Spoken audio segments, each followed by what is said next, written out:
Hello and welcome to Keys to the Market with RaciaSellsHomes, Realtor at the House Store.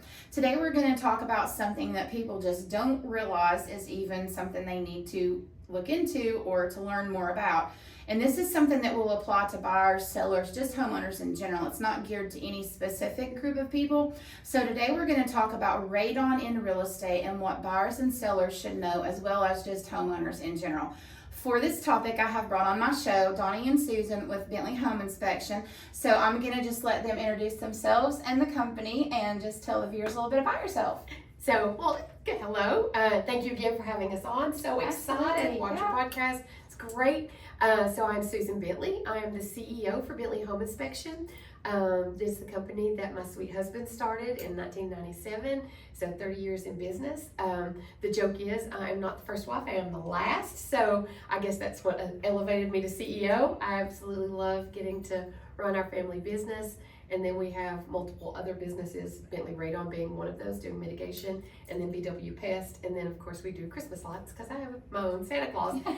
What better marketing for that? So, yes. So I more run the day-to-day, and then he is all the technical, amazing knowledge and that comes to the table.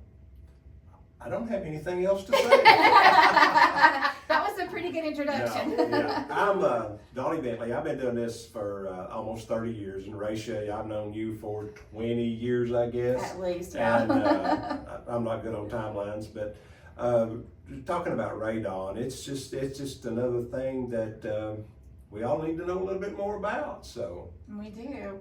Yeah, and I actually attended a class that they did. They do CE classes too. For any agents watching this, they do CE classes that are phenomenal. So be sure you check that out too.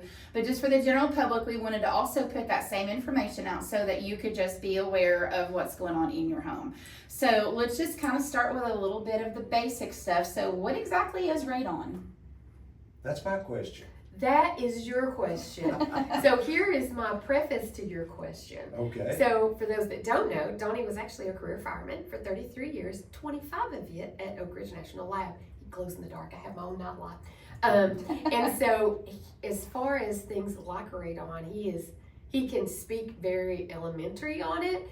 However, he can speak exceptionally high level due to his knowledge from that. So it makes him kind of unique in what he can do in that aspect. So there's your brag for the moment. Oh, good. Yeah. Give me the big head. Anyway, radon is it's just a natural occurring gas that happens East Tennessee, Middle Tennessee, all the way up these Appalachian Mountains. Radon's just, like I said, it's just natural. It comes out of the ground. It's actually the breakdown of uranium that's in the soil. That's all just natural, and it's not related to Oak Ridge being over here. Yeah, I get that question a lot. But radon, and I didn't bring my little chart with me, so I get confused. But it's the decay chain, and it just starts breaking down, and it just seeps up into the house. And it's a known carcinogen. The EPA, if you pull out the stuff, and while it's on my mind, you can go to epa.gov/radon and get more information than you ever cared to know anything about. But it's a lot of available stuff. And for real estate agents, there's actually a guide that's a homeowner's guide to buying a house with that's got radon or a problem, so you'll know. And the EPA is what we really recommend. Please do not Google. Google will lie to you. And so it will tell you that you're going to die from radon, and that is not the case. It's the second leading cause of lung cancer, smoking being the first. But smoking is ranked way here, radon here. So there's some factors, and Donnie can speak more to that. But we really would love you to do the EPA.gov versus Google. Well, find the information you need. But, if we're not anti-smoker, we're not we are anti-radon. We want to get it out of your house. But anyway, the thing about it is, if you are still living in a house, a smoker, and you have radon, the numbers go exponential. But smoking being what they say, number one cause of lung cancer, but number two is radon. And if you pull up all the little pie charts, when I teach the classes, I've got all this stuff on slides. These are government entities that produce all this stuff, and it shows the difference in what you just normally get, x-rays that you get all through your life and all that stuff, anything that can cause cancer, but radon being number two. And here's a funny statistic let's go with. Most of the people that put radon systems in their house mitigation systems, they're the older people. But the ones that really need the system is the one that's got kids that are living in the basement. Because it's usually in the lower living areas of the house. That's not an absolute, but it's a pretty good indicator that if you got the kids living in the basement and the house has radon, then you're increasing their chances of having lung cancer in their lifetime. Okay. Well, speaking of that, that kind of leads us into our next question. So why is radon dangerous? Well, it causes lung cancer. It's a known carcinogen. That's the short answer. I done kind of give the long answer. Yeah, we kind of did that a little bit reverse. Is that the only thing really health-wise to be concerned about with radon is just the potential for lung cancer? That's the only thing I know about that it's a concern. What it is like I said, it's a gas. So you inhale it, okay, and you breathe it. And without going into all the molecular stuff, we've all heard alpha, beta, gamma, we've all heard this stuff. But radon's an alpha emitter. And alpha is the slower molecular structure, and it'll just, if it hits your hand, it'll kind of just lay there. Whereas if it's a beta, it would, you could hold this piece of paper up. The beta may make it on through the paper. But that alpha will just lay on top of the tissue inside your lung and emit that problem. Now radon has a short half-life, so it's not going to be there a long time. But over time, that's with those little molecular radioactive alpha laying there can cause cellular damage. Okay, that was a good explanation for that. Okay, so moving on to the next one. So how common is radon in homes? Okay, I'll let you give the numbers, but if you live in the mountains like we do, if you pull up the EPA stuff, we're going to refer back to their information. But when you pull up in the mountains, all up East Tennessee, Middle Tennessee, because when you get down to Memphis, on down in the flatlands, we don't even have much radon. But in East Tennessee, when we do testing, we're probably somewhere about 75 or 80% of the houses that we inspect, we do a radon test on. And out of all the radon tests we do, we come back at about 50% high. Okay, so that's about half. And you would expect that being more in the mountainous area Right. too. So, and that, because that's one factor that does play into it. Right. And then if you're around water, so it's Donnie's word is karst, so the things that make East Tennessee beautiful. So there are a lot of states that radon is required to test. Tennessee is not one. The reason being, East Tennessee is a red zone, which means it's really high, and then it starts decreasing. But when you get to West Tennessee, they don't really have radon, and it's based on, because they have the red clay and all the things, and West Tennessee and Middle Tennessee aren't as beautiful as we are. And so all the things that make us beautiful, and the lakeways and the mountains and all of that. So that's, and the karst where it's very cavernous. So that's where all that radon will build up. So the things that make us beautiful also are part of the issue to where you're going to find some radon issues. And one thing that I know we've talked about in several other podcasts I've done with other guests, just because it's not a required inspection doesn't mean you shouldn't have it done. Yes. Our thing is, especially in the, for the buyer, let's have it tested and know. Yes. And that way, but then the seller gets very frustrated because if they didn't test, now they're paying for a system to make someone else's home safe when they've lived there, for 10, 15 years. Yeah. So we really encourage that across the board. And then the EPA really encourages your retest every 2 years because the ground can shift and change. And so, caves can collapse or caves can fill up or whatever that looks like. So, but yeah, that's definitely one of those that it's just best to know. It is best to know. And it's not, it's not one of those that it's a $1,500 to $1,800, fix. In most so houses. for the most houses. And so that's and we call it a safe house, a happy, healthy house, And that's definitely worth hoping to prevent lung cancer too. So, Yes. I mean, it's a That's very a small small investment when investment. you look at the overall what could happen. Yes. So, yeah, so I mean, it sounds like a lot of money, but in the overall scheme of things, it's a good investment for sure. Okay, so moving on a little bit. So we talked about why it's dangerous and how common it is. So can you see it, smell it without, like if you don't test, do you know it's there? That's an easy. The only way to know is to test. That's the only way to know is to test. the EPA says short-term, long-term. Short-term, in a real estate transaction, they allow them to do a 48-hour test. I wish they had a little bit better defining factors on it, because if we do a 48-hour test and it's 27, you know, we don't get too excited about it. I guess I could back up just a little bit. 4 picocuries per liter is the magic number. So at 4, we would recommend mitigation. 3.9 or below is considered, you know, normal breathing air. I mean, there's even a faction out there that will take that number down to 2 picocuries per liter, but 4 is the magic number right now. Now, with that said, the only way to know is to test. And as of today, there's a front coming in with rain behind it. And if I'd done the test yesterday and today, there's a potential, like I said, if it's 3.9, there's potentially the next couple of days with this front coming in, it may be 4. You know, the weather's not going to make it, you know, go from 3.5 to 7. Right. But if you're at 3.7 or 3.8 or 4.1, or, you know, it can make enough difference to make those little shifts. And, you know, if we have torrential rain and somebody wants to retest, of course, here we go again, most people don't trust a retest. You know, they think somebody's manipulating them with the test. But the weather does factor in somewhat. Okay. Yeah, and that happens with a lot of things, actually, with Yes. testing. Yeah, the weather definitely can play in. So,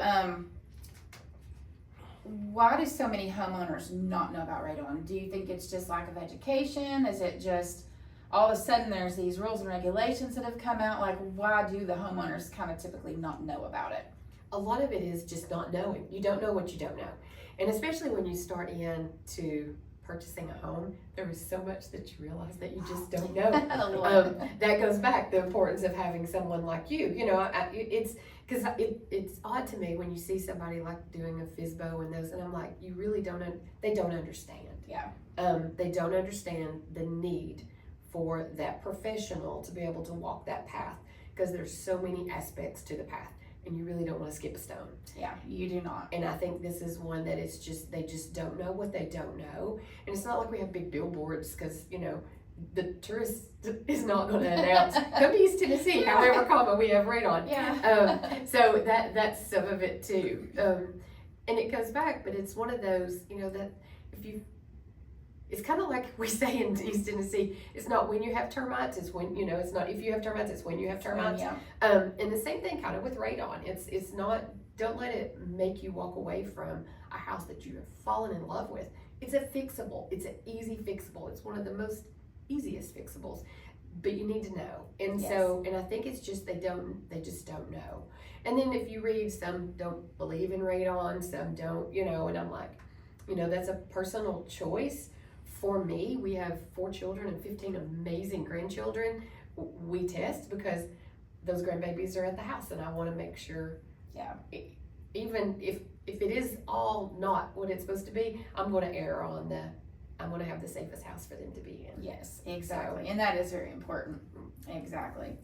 Okay, so let's talk a little bit about radon and the real estate transaction. So when does radon testing typically happen during the transaction? I know most of the time for us, we offer the inspection period, and it's just like the same thing with termites. Like, the bank doesn't require that a lot of times anymore. So people think, oh, the bank doesn't require it, we don't need it. But you really need to have all these tests done to make sure your home is safe. So when you look at that window that you have for the testing period, like, how does that fit in with the radon testing?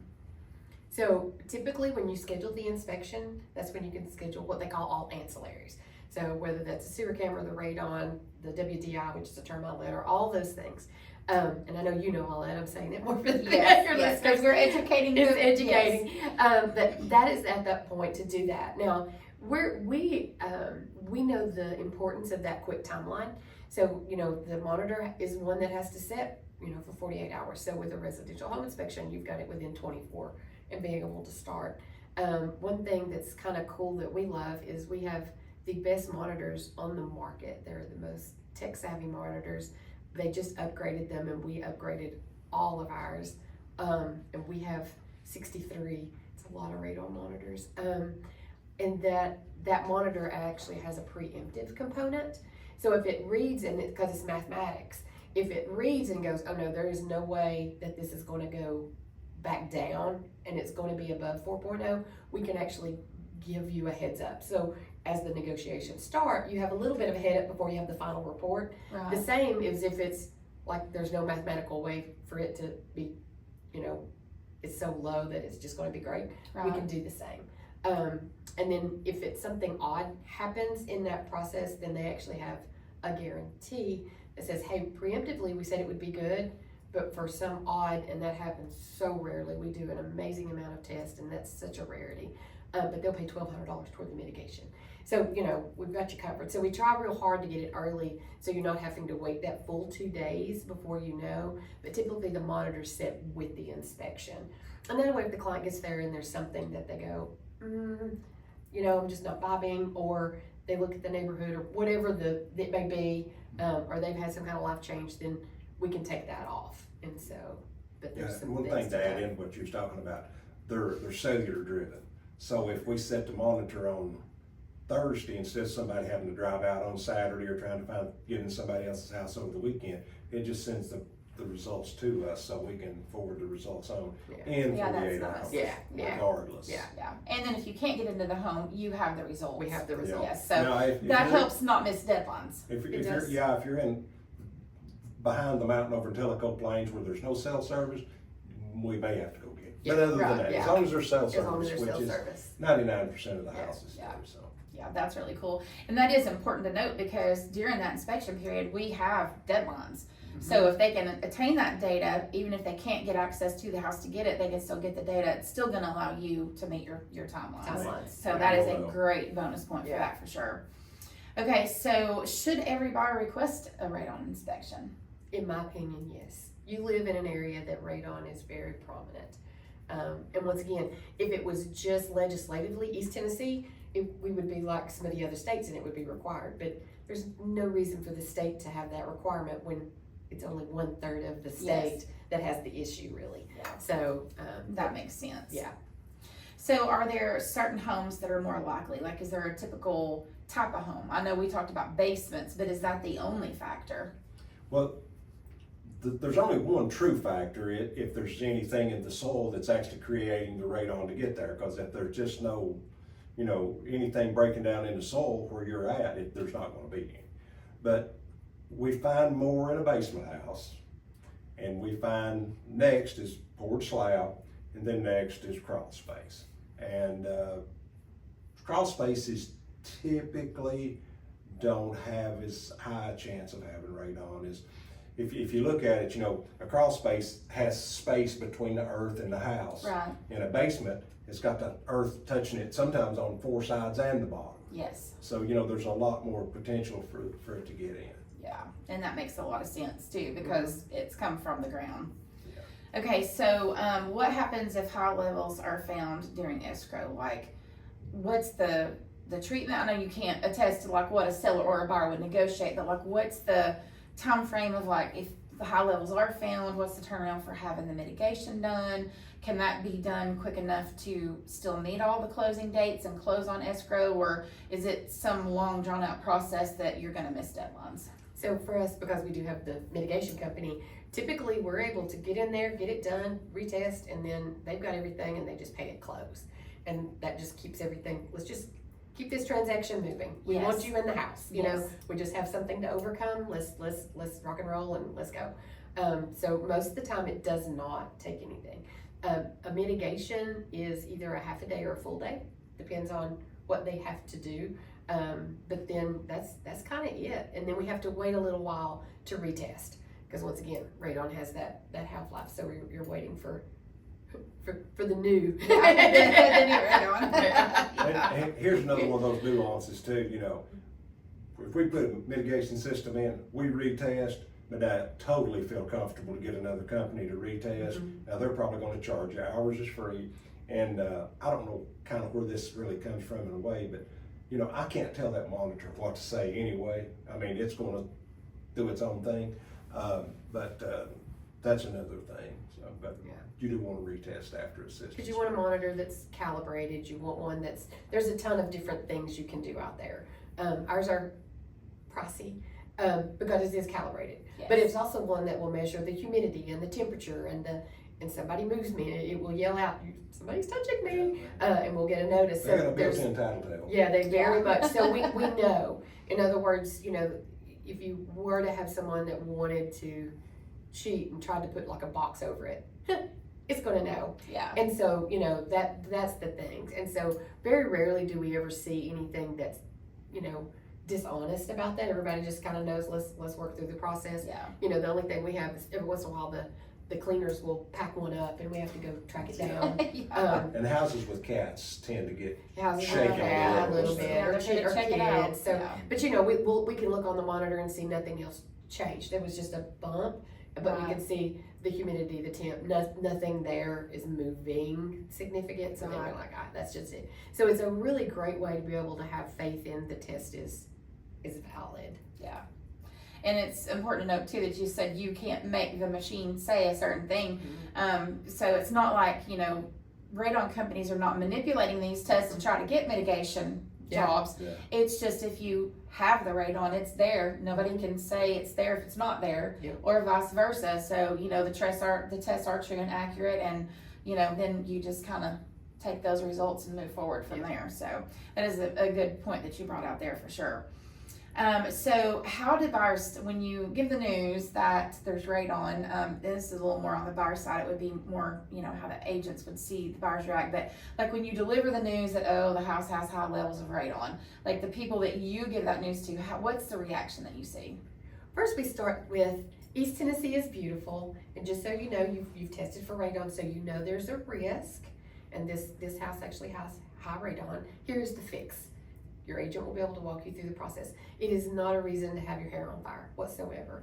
And so, I think when you deliver it that way, they just go, and we tell them, you know, it's so funny, don't pass up on this house, because the next house may have higher radon. You know, there's not. That's so, true. You know, so when you think about that, so this is the house, let's make it a happy, healthy house, and this is how we can do that.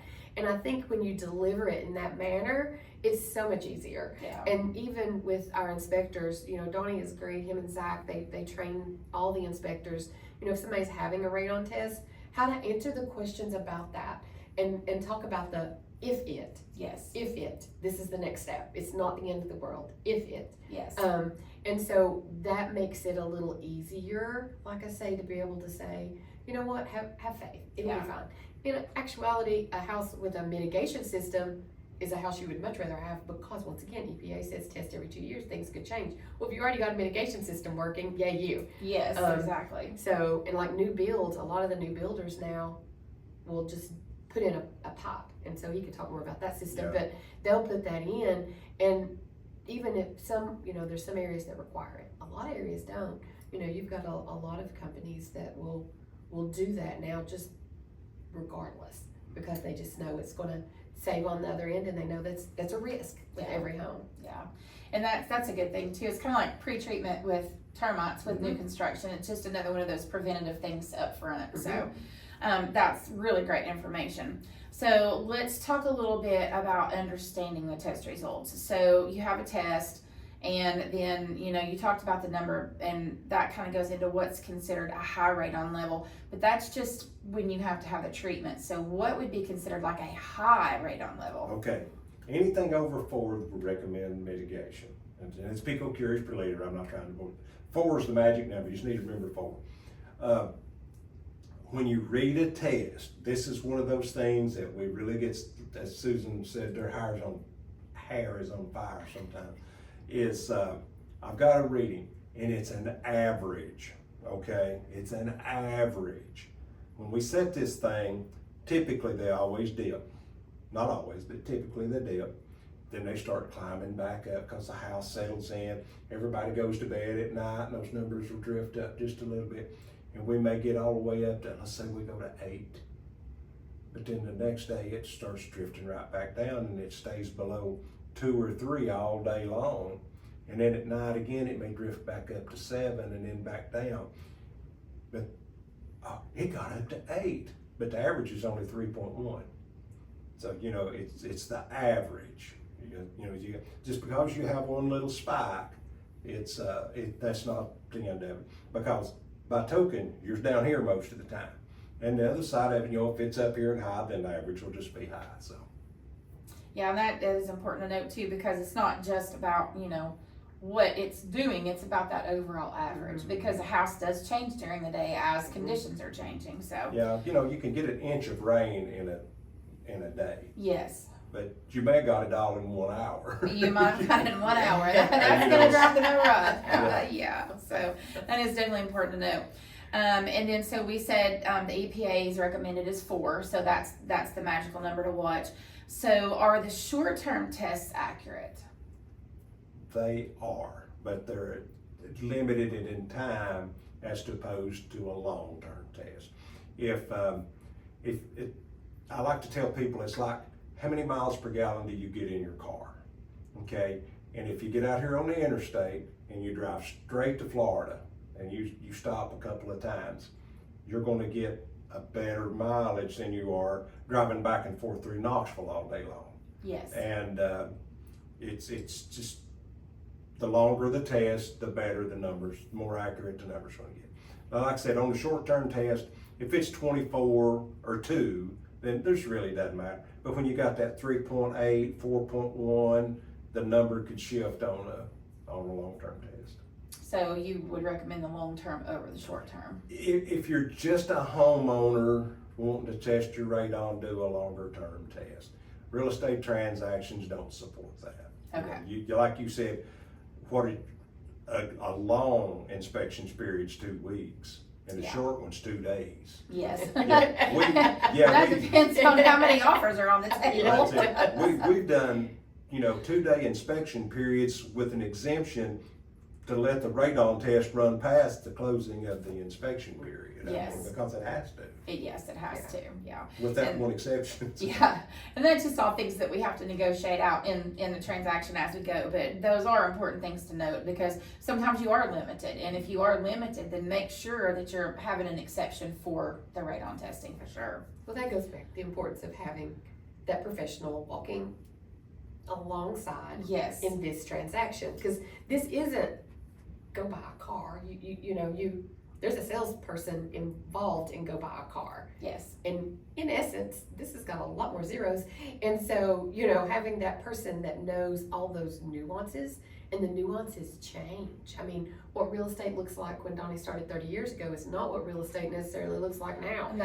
And it has changed and morphed, in my opinion, in the last 3 to 5 years again. It has. And so, having that person that can walk through and say, this is what we need, and this is when we need this, and this is, and having, that those people that they know, like, and trust, that can say, well, I know this and this. Like for us, if you get online, you may not, it may be 4 or 5 days. Yeah. But if you call and it's an agent that we know this is going to be a great process, and they'll walk their client through it and all that, usually we can snuggle in somewhere. Yeah. And so, that's what that relationship looks like. Yes, and that's why it's important to have relationships, because anybody can just go online and ask for appointments. You can go online and ask for a doctor's appointment. Mm-hmm. But if your GP's referring you somewhere, you're going to get in a whole lot faster. A lot faster. And it is about relationships, but also it goes back to what we said initially at the beginning of the podcast. It's also about education, because, having that trusted professional as a realtor like myself to walk you through the process,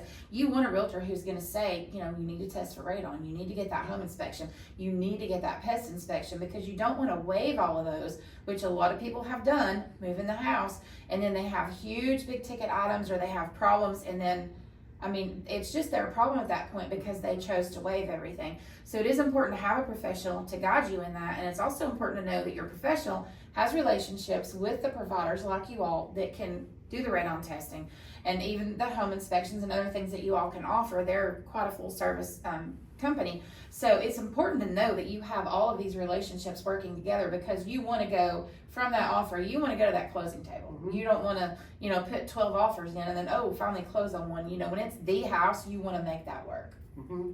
And that's what we love seeing. Yes. We're there. We're the scary part. We just are. We're about to say this baby that you have decided you want to love and take home and be yours.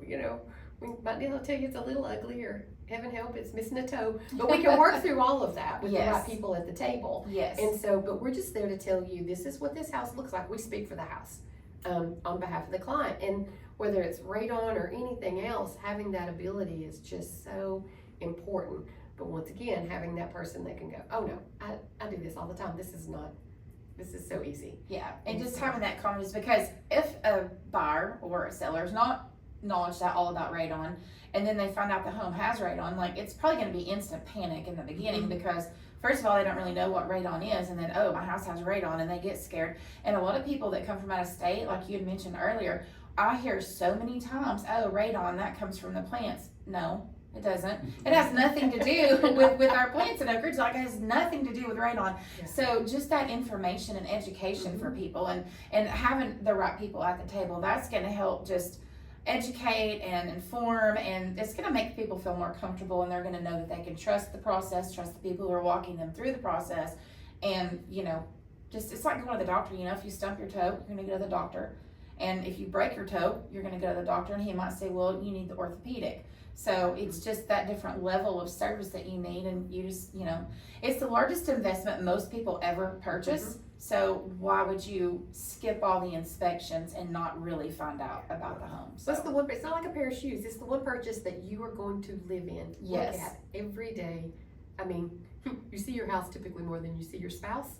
You know, you want to. Yeah. And most people don't look at it that way. But you know, I mean, I see our house more than I see him. Now that he's kind of semi-retiring, it's getting better. But it's, when you think about that, that's a huge commitment, and you want it to be a process. Everybody, you know, whether it's the inspector or the realtor or title or mortgage, we want that client, whether it's the seller or the buyer, to have a great experience. yes, And that's the goal. Is home ownership should be something that is so celebrated yes, and not regretted. yes. And if you do all the right things with all the right people, you know, it's Yeah. a really great process. It is. And it's so rewarding too, especially, and I know you all see this too from your side, but as a realtor, like, it is just so rewarding to watch what happens at that closing table, because whether you're on the seller side or the buyer side, you have just accomplished that huge goal that you just set out to accomplish.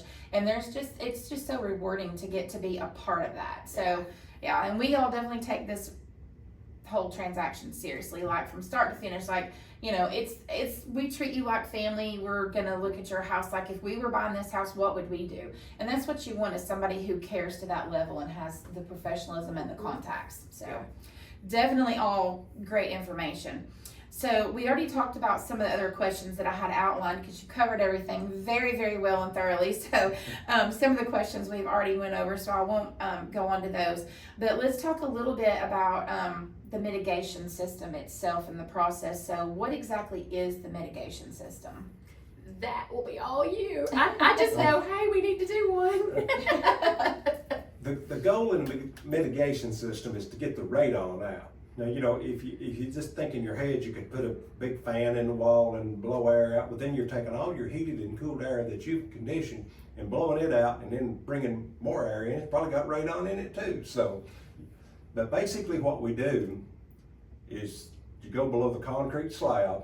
This doesn't apply to crawl spaces. That's a whole beast of its own. But basically you just drill a hole in the concrete, and you stick a pipe in it, and you run it to the outside, and you put, it's called sub-slab suction. That's a mouthful. But it pulls all that air from under the slab where the radon's at, and takes it out before it has a chance to get in the house. Now there's a whole lot of guidelines. You know, the pipe has to be, you know, in the soil. We got its caulk around the perimeter if we can get to it. It has to go above the roof line, stay away from the, you know, there's a lot of guidelines. But the simplest thing is basically, if you just drilled a hole in your concrete floor and stuck a vacuum cleaner in it and blew the stuff outside, that's the process by which it works. And they work well. Yeah. And it's, I mean, it might sound overwhelming, like we said before, it's education. It might sound a little bit overwhelming, but it's not really that much of an invasive process to put the mitigation system some houses are a little harder to mitigate. Some of the older houses are hard to get the numbers down, but most houses usually, they work out pretty good. And then they run with the pop where it doesn't, it's with We air try and the making- mechanicals typically, so it doesn't, like one thing we do is, I'm very aesthetic, as you can, I like things pretty, that's who I am. Thankfully he does too, so we make it very pretty, cause that's one Well, thing. you don't make it pretty, you make it not so. There is that. There's a defining There is difference. that. But the question to ask is, how many times have you driven down the street and saw a mitigation system that you can recognize? Most of the time we put them around behind the house. You've already got electrical systems and air conditioning units sitting out there whirring and all this stuff. And everybody's just mind knows those are there. So you just add one more little piece of equipment, it usually goes totally unnoticed. Yeah, I know when we did the CE class, you'd shown several photos and they just blend right in with other things on the side of the house, whether it's near, another pop or the HVAC return or whatever, like you just, and the coloring, like it looked very, very nice. So he does have some examples you can see on that. And so check their website out too. So, it's not like, you drive up and you're like, oh, wow, it looks like an old fashioned moonshine still or something. Yeah. So let's talk a little bit about the cost. I know it's going to vary depending on the type of the home and how extensive, you have to go into the ground, that sort of thing. What is like an average cost someone could expect to have to put a mitigation system in? Average is about 15 to 18. That's not average. Average is 1,800. Yeah. Sometimes you can get. We do a lot of them for around 15. 1,800 is a good average. Every once in a while, hear this one. If it's a crawl space and it's not covered underneath and no plastic down or anything, it can get up around $3,000, $3,500 on those, because it's a lot more materials, a lot more labor intensive.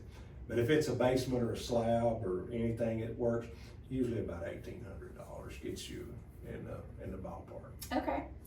And so then how effective are these? Like you get the radon level and you need to mitigate, so you put the mitigation system in. How effective is that? Is there like a percentage? We're about 95% successful, or maybe even higher than that. Okay, that's high. Because every once in a while there's just a house that's not going to get below 4.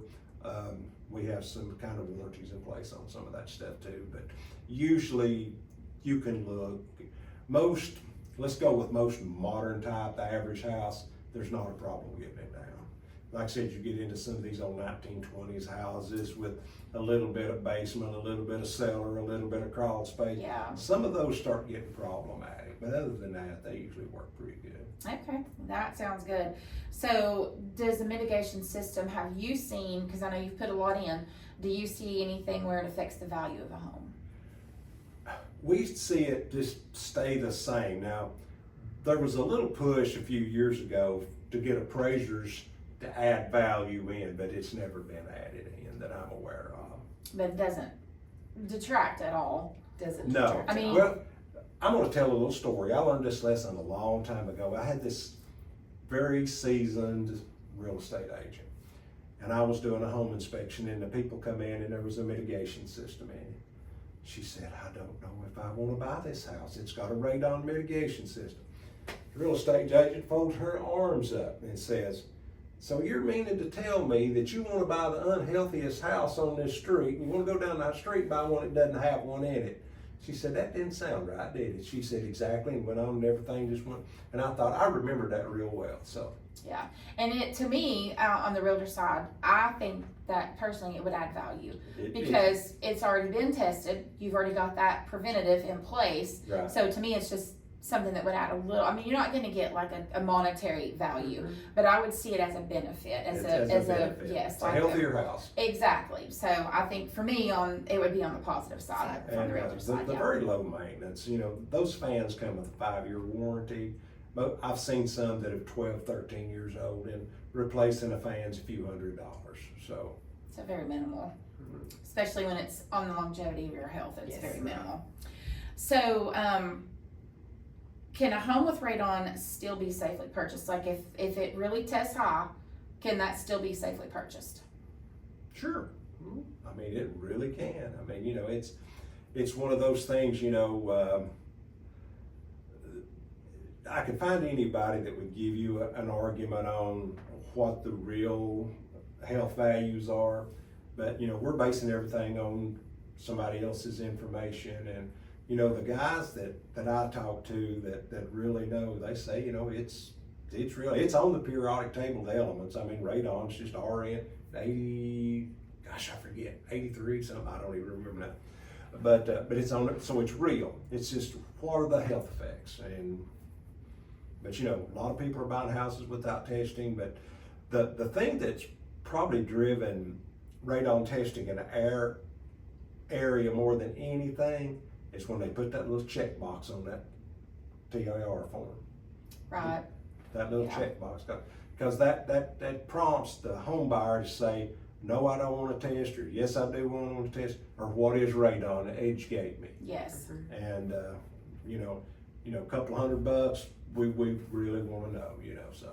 Yeah, and it's better to know. I think it's just one of those things, you do preventative maintenance on your body, you're going to do preventative maintenance on your house, and you're going to live in your house. And like you said, with the grandchildren, children and grandchildren, and even if you don't have children or grandchildren or pets, you still want your house to be healthy for you. So the preventative maintenance to me is that's a no-brainer to me. So, well, if somebody told you in that corner of the house is this little box and it's holding something nuclear that could or could not make you sick, it'll go. Are you good with that? People will go, no. Yeah. I mean, and what? It's got to go. And yes. so, it's just knowing that this is what I need to do. We actually have a pretty good size crawl space. It's encapsulated and everything, but I still every 2 years test our home. Once again, I want to make sure we're all as safe as we can be. He already glows in the dark. That's a whole different ballgame. But those are the things. But I still wouldn't want him exposed any longer than what he got exposed, in career. So it just looks different. But we've seen really high numbers, and a mitigation been able to get it where it needs to be. Yeah. We've had them in the 90s, put a system in, and come back at 2. Yep. Yeah. And that's really high in the 90s, because you're talking about really 4. The number to remember is 4, and then you find something in the 90s and you can get that down with mitigation. So it just goes to show you that shouldn't be a deal killer. And as in anything else that pops up in the transaction, let's just work through it. Absolutely. Yeah, absolutely. So a couple of key takeaways. Radon is common, but it's invisible. So don't think because you can't see it, it's not there. Testing is very simple. The mitigation does work, and then knowledge protects the homeowners. And that's, our key goal with this podcast episode on radon is just to educate. What is radon? If you have it, how do you mitigate it? And hopefully you've learned something today. If you have questions beyond what we answered, feel free to reach out to Donnie, Susan, or myself. We'll be happy to try to get an answer for you to whatever questions you have. I will have all of their contact information posted as well, so you'll be able to reach them very easily. And thank you so much for being on the show. It was very informative. So if you have questions, just reach out. And as always, remember, if you or anyone you know is looking to buy or sell, remember RaciaSellsHomes, Realtor at the house store, where every move matters.